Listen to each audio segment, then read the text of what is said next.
Hello folks, this is Aditya from inspiredrise.com and today we are going to talk about the Huawei Y9 Prime 2019.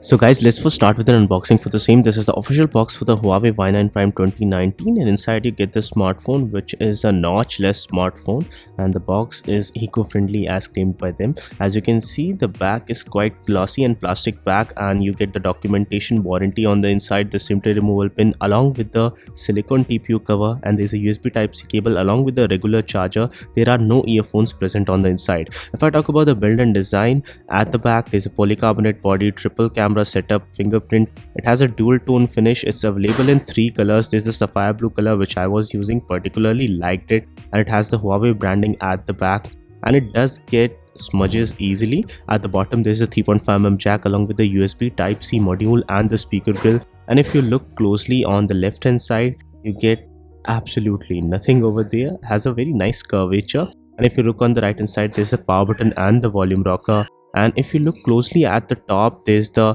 pop-up camera mechanism along with the SIM tray slot which houses a hybrid SIM along with the noise cancellation microphone. And now let's take a closer look at the pop-up camera, which I felt was really slow. It was not really that good in terms of speed. It comes with a 6.59-inch Full HD Plus IPS LCD display, and this display is good enough but not as great as an AMOLED display, and at around 196.8 grams it's certainly a heavy phone. Now let's talk about the specifications. The Huawei Y9 Prime comes with a Kirin 710F chipset based on 12nm process. If you look at the storage variant which would be available in India, it would be a 4GB 128GB variant.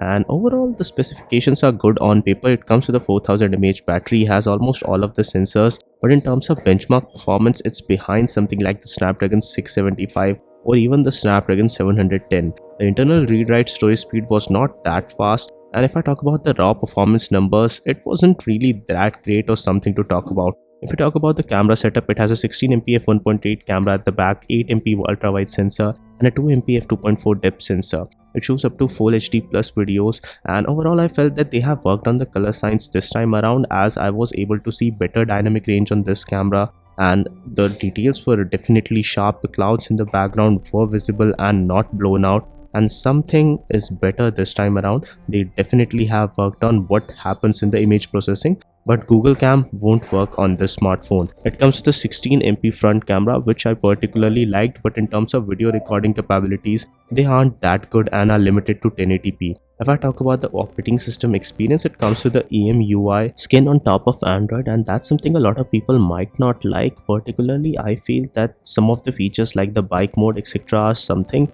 that a lot of people might find good enough. If I talk about the gaming performance, you can play something like PUBG on this one on medium settings, which means balanced and high is something which is good enough. But I feel that with the GPU turbo update they might fix things and you might be able to play it on HD settings with higher frame rates. But I'm still yet to see GPU turbo enabled on this smartphone right now. But particularly I felt that the gaming performance wasn't that bad and everything except PUBG was running fine. In a normal outside temperature environment I was able to reach up to 43 degrees in terms of heating, and the background temperature was around 37 degrees. If I was in a temperature controlled environment, the temperature would definitely have been lesser for the smartphone and it would have heated a lot lesser. Now let's do a sound check.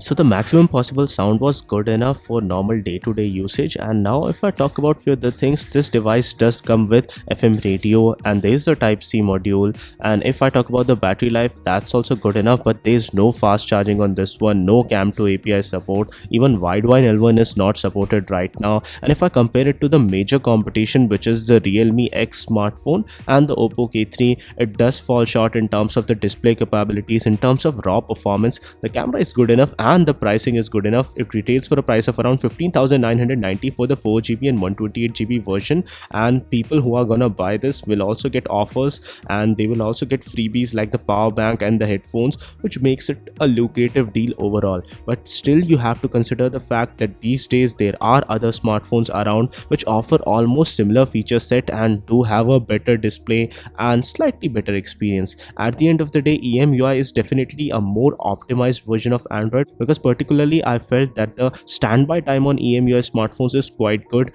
but still you have to think about the hardware points as well. So guys, make an informed decision. This is a good product but not the best in class. So guys, this was it for this video. In case you like this one, don't forget to smash the thumbs up button and do subscribe to Inspire to Rise for more awesome tech videos like this one. And guys, no matter what you do, stay inspired to rise.